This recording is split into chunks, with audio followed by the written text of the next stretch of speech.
welcome to our expansion plan 1997. We are Team System, and as our name suggests, we help our clients to make a difference. Here we will talk about Jollibee's global strategy. I will introduce the outline of our strategy. As you can see from here, first we analyze Jollibee to see their critical resources, capabilities, and try to integrate into sustainable advantages. Second, we will figure out Jollibee's position with global integration and local responsiveness framework and stress the general strategy best suited to Jollibee. And then we will figure out what kinds of challenges Jollibee is undertaking and try to suggest a learning organization which facilitates knowledge transferring. Lastly, we will use the OLI framework to talk about specific implementation of the 3 new territories. Okay, leveraging Jollibee's resources and capabilities, we figure out critical resources. Now we first see the intangible resources. For example, Jollibee has strong human resources because it has skilled workers and Tang family's network of contacts is quite strong, which ensure a lot of franchise options in various countries. As for the franchise service management, it has rich experiences and has already supports different kinds of units. As for the brand and recognition, Jollibee has strong identity and is well known by Filipinos. Speaking of tangible resources, we will see the financial and physical resources.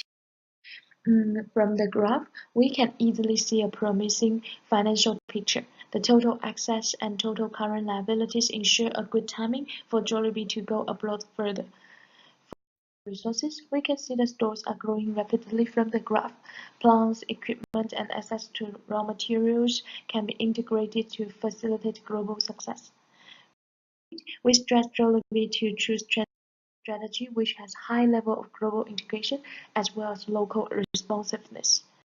Speaking of standardization, we will stress Jollibee to manage a standardized change and has a chain-wide consistency and reliability. Here we have 3 subtractions. First, it could impose standardized menus, recipes, advertising schemes, as well as food operation. Besides, it can also give assurance of uniform standards of cleanliness and service. Last but not least, Jollibee could build philosophy and cultures by using uniformity of image to differentiate the chain from the competitors.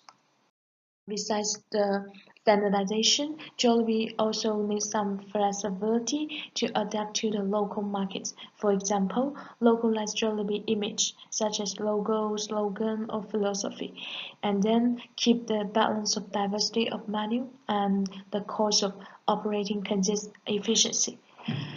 In most cases, however, implement this strategy will face with a lot of tricky problems about the organization. Actually, Jollibee is not an exception. Here, we can see it has strained relationship between the international and domestic units. They lost trust with each other. The local units gain no support from the Philippine-based R&D, and so on and so forth. So we try a learning organization where they both could transfer both tacit and explicit knowledge. This is what our organization looks like. It is constructed by 3 parts: management team, support group, and regional team. Management team has a strategy and long-term view and can coordinate and cooperation as a whole. Support group aims to make sure they are profitable in the long run, supporting them by fostering trust, training programs, informing them over new ideas, supporting them whenever they are in need. As for the regional team, it has the operate management mission of each region, and it try to ensure that each region's operation goes smoothly. And as these 3 departments, we also have create a communicative bridge to ensure learning and improvement. Implementation, we will use OA work to help analyze the new markets and figure out a suitable entry mode. We Papua New Guinea. According to the OLI framework, we can see its ownership, localization, and internalization advantages here clearly. For ownership, for example, it has strong brand and organization and business model. The most important point is its first mover advantage. As for the localization advantage, here it has less competitive market. Uh, we could say almost no local rival, and it has the ability to set the pace and standards. As for the internalization, it has potential advantage to integrate supply chain because it has already earned a request of an entrepreneur with the poultry business.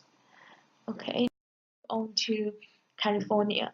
We suppose I could use the franchise entry mode because it has this kind of ownership and localization advantages. For example, it has reached experienced success in the well-established store in California, and it has developing different equipment and cooking processes in keeping with a high labor cost environment, which can lower the transaction cost.